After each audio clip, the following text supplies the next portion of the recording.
Assalamualaikum warahmatullahi wabarakatuh. Nuasil dirasatana, kita lanjutkan pembelajaran kita. Fi'il aktif dan pasif, fi'il ma'lum dan fi'il majhul. Jadi di bahasa Arab ada istilahnya al-fi'lul ma'lum dan ada al-fi'lul majhul. Apa itu al-fi'lul ma'lum? Al-fi'lul ma'lum adalah al-fi'il kata kerja aktif. Nah, adapun al-fi'lul majhul adalah kata kerja pasif. Oke. Kita baca bersama-sama agar dapat lebih memahami. Sama seperti bahasa Indonesia, perubahan dari kata kerja aktif ke kata kerja pasif ada rumusnya. Misalkan menolong, dalam bahasa Indonesia menolong bisa ini aktif, ditolong jadi pasif, ya. Melihat jadi dilihat, memukul jadi dipukul, membersihkan jadi dibersihkan, dan lain sebagainya. Adapun dalam contoh penggunaan bahasa Arab, contoh penggunaan kata kerja aktif dan kata kerja pasif dalam bahasa Arab. Di sini ada kata kerja aktif, ya. Kita baca doroba Zaidun bakron. Doroba artinya memukul. Bagaimana cara kita mengubahnya jadi dipukul? Ini contohnya ada duriba bakrun. Duriba dipukul, doroba memukul. Bedanya bukan di huruf-hurufnya tapi berbeda di harokat-harokatnya. Di sini di doroba fathah semua, adapun di duriba pertama dhammah, kedua sebelum akhir kasrah, dan terakhirnya fathah. Oke. Dan akan kita ajari insyaallah cara mengubahnya dari aktif ke pasif.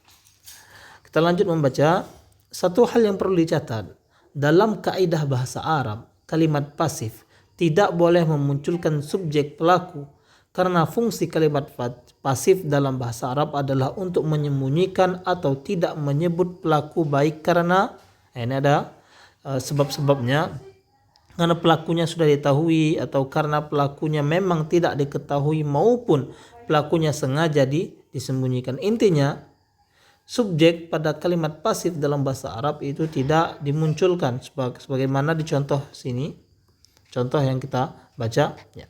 Di sini yang kalimat aktifnya daraba Zaidun bakron, ya. Zaidun adalah subjek atau fa'il, bakron adalah objek atau maf'ulun bih.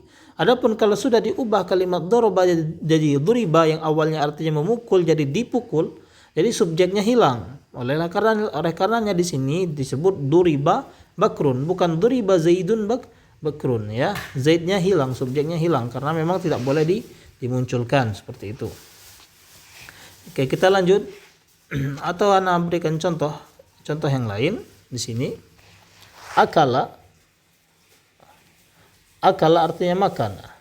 Akala Muhammadun at-tamra. At-tamra artinya kurma. Muhammad, ya, memakan kurma. Adapun kalau kita ubah jadi dari aktif ke pasif, jadi dari akala jadi ukila. Ukila dimakan. Apa yang dimakan? Muhammad bukan, yang dimakan adalah tamr. Oleh karenanya Muhammad di sini subjeknya dihapus, jadilah ukila at-tamru, seperti itu. Oke. Kita lanjut lagi membaca. Berbeda dengan bahasa Indonesia di mana kita masih boleh menyebutkan pelakunya, seperti contoh Bakar telah dipukul oleh Zaid, ya. Dalam bahasa Arab kita hanya boleh menggunakan Bakar telah dipukul tanpa menjelaskan siapa yang memukul. Bila kita ingin menyebut pelakunya maka wajib menggunakan kalimat aktif. Oke. Di sini muallif, ya, menjelaskan kaidah, ya, atau rumus kaidah al-fi'lul ma'lum dan al-fi'lul majhul. Fi'il yang bisa berubah ke bentuk majhul hanya al-fi'lul muta'addi, transitif. Dan di pertemuan sebelumnya telah kita jelaskan apa itu al-fi'lul muta'addi. Al-fi'lul muta'addi adalah fi'il yang membutuhkan objek. Oke, lawannya al-fi'lul lazim. Adapun di sini ada juga rumus mengubah al-fi'lul ma'lum ke al-fi'lul majhul adalah sebagai berikut. Rumus mengubah al-fi'lul ma'lum ke al-fi'lul majhul. Oke, di sini rumus fi'lun madin, al-fi'lul madi. Jadi di pertemuan sebelumnya telah kita pelajari bahwa fi'il itu ada dari segi waktunya ada madin, ada mudhari, ada amr. Adapun untuk merubah dari kata kerja aktif ke pasif hanya untuk al-fi'lul madi dan al-fi'lul mudhari. Oleh karenanya di sini disebutkan rumus untuk al-fi'lul madi dan juga ada rumus untuk al-fi'lul mudhari. Oke, di sini disebutkan untuk al-fi'lul madi huruf pertama didommahkan dan satu huruf sebelum huruf terakhir kasrohkan. Sebagai contoh, dan untuk yang kedua berbeda, huruf pertama didommahkan sama di sini dan satu huruf sebelum akhir difathahkan. Kalau yang ini dikasrohkan, yang mudhari' difathahkan. Kita kasih contoh di sini dengan kalimat yang sama, dengan kata yang sama, doroba ya. Di sini ada fi'lun madin, kita buat sini madin. Yang lampau ada mudhari'. Oke.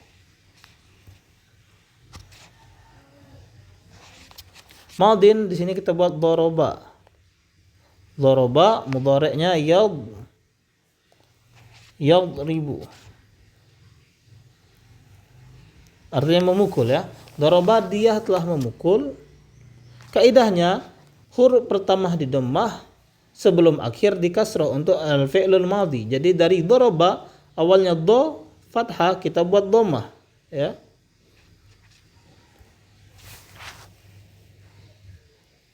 Dari fathah jadi dhammah du.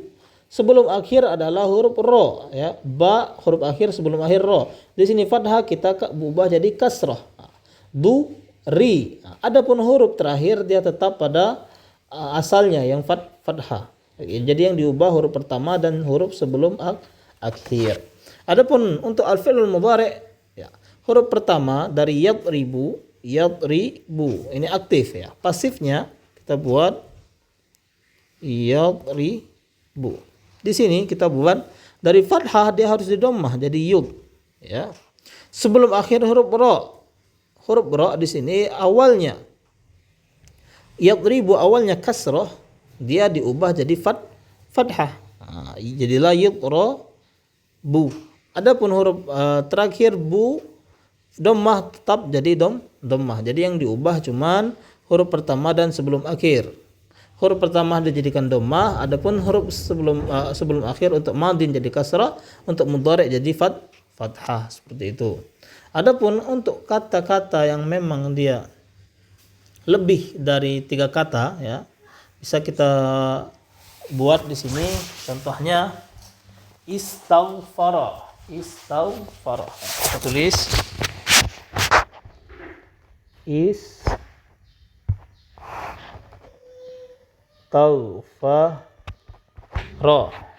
Di sini yastaghfiru. Istaghfara.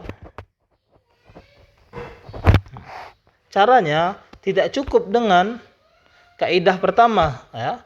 Kalau kaidah pertama cuman kita ubah yang huruf pertamanya di dhammah sebelum akhir kasrah. Kalau kita enggak cukup kita ubah seperti itu, ada tambahan. Di sini kita buat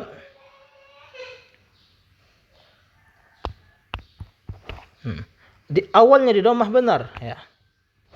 Sebelum akhir di kasrah. Bacanya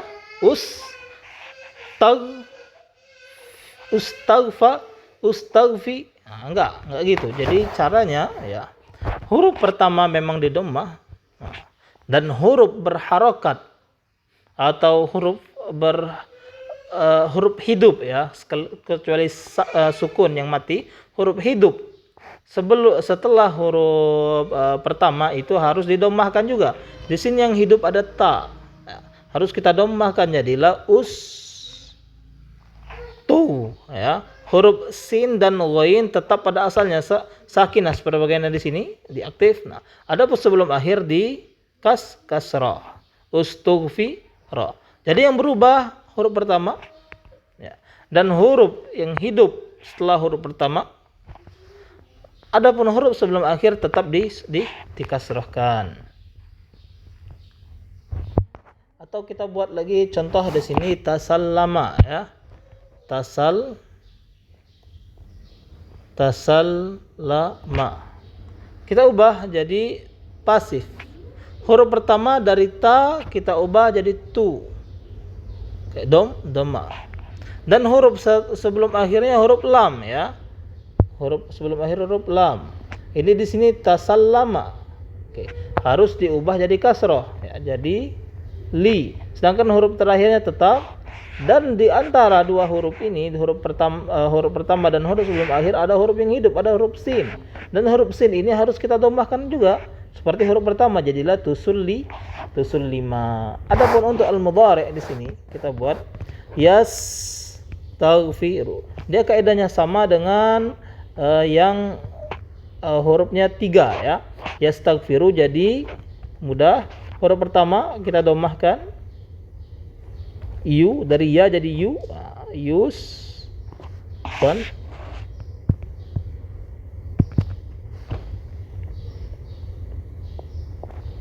huruf pertama kita dommahkan yus faru. Oke. Sama kaidahnya, huruf pertama di dhammah dan huruf sebelum akhir di fathah. Adapun huruf yang lainnya seperti ini ta tetap ta, ghainnya sukun di sini ghainnya sukun juga. Ya, huruf ra huruf akhirnya dhammah di sini tetap dhammah. Yang berubah cuman huruf pertama dan terakhir. Sebelum terakhir. Begitu juga di sini tasallama. Di sini buat yatasallamu. Artinya menerima tasallama ya. Di sini yatasallamu.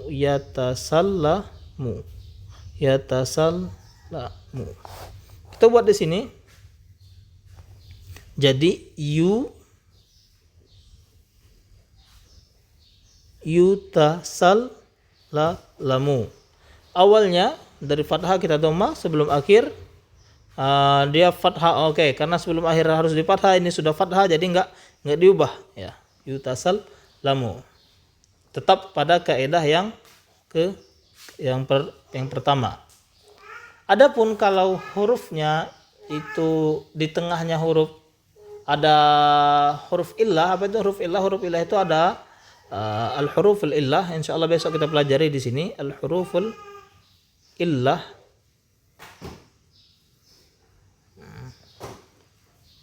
Al-huruful illah ada alif, waw dan ya.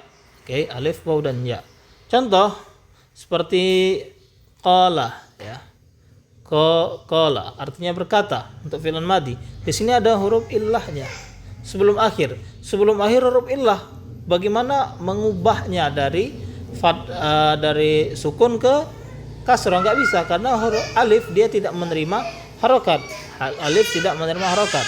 Ada kaidah khusus di sini, agak sedikit berbeda dengan kaidah yang pertama. Qala di sini yakulu.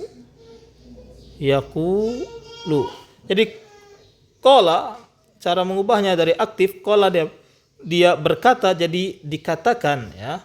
Qala jadi huruf pertama di awalnya di dhammah enggak bisa, jadi dia di kasrah ya. Jadi kila. Qala jadi kila. Oke. Dia yang mengikuti huruf ya karena ya pasangannya kasrah kila. Yakulu jadi tetap di dhammah. Yuqalu deh, yuqalu. Kita ubah lagi contoh. Ba'a ya. Ba'a artinya menjual. Kita ubah jadi pasif jadi bi, seperti contoh di awal bi'a. Di sini ba'a fi'lun mudhari', al-fi'lul mudhari' yabi'u. Jadilah dia yu seperti ini yang di atas, seperti yang di atas yuba'u, seperti itu.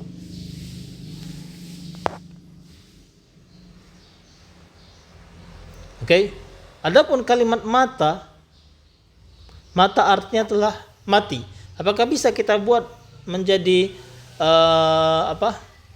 pasif, kalimat pasif? Tidak bisa. Kenapa? Karena mata dia al-fi'lul lazim. Dan kita ketahui bahwa al-fi'lul lazim tidak bisa dibuat pasif, kalimat pasif al-fi'lul majhul. Karena kenapa? Karena nggak ada objeknya, nggak ada objeknya. Adapun kalau mematikan seperti tawaffa artinya mematikan. Tawaffa madin, ya, mudhari'nya kita buat sini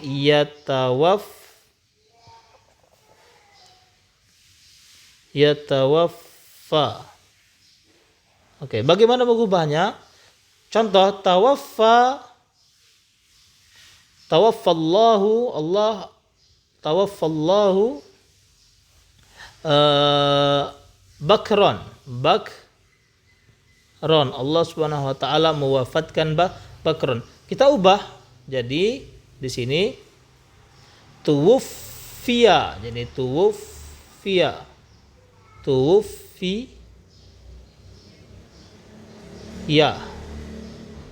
Oke. Karena di sini alif maksurah, ya, tawaffa. Jadilah pertama dari fathah kita dhammah, benar sama, ya. Huruf sebelum terakhir huruf fa, ya, fa. Kita kasrohkan. Tufi. Dari fathah kita kasrohkan. Adapun di antara huruf ini ada huruf yang hidup, huruf waw, harus didomahkan juga, seperti contoh pada kalimat tasallama dan istaghfara, seperti itu. Jadi tuwfiya bakrun. Seperti itu. Ada munisni yatawaffa, jadi mudah. Yatawaffa jadilah yang pertama fathah kita domahkan yu, ya. Yu tawaffa. Adapun huruf sebelum akhir di sini huruf fa sudah fathah. Karena sebelum huruf akhir alif maksurah di sini, ya. Jadi sebelum akhir hurufnya fa tetap fathah. Jadilah dia yutawaffa. Oke, insyaallah dapat kita pahami bersama. Barakallahu fiikum. Wassalamualaikum warahmatullahi wabarakatuh.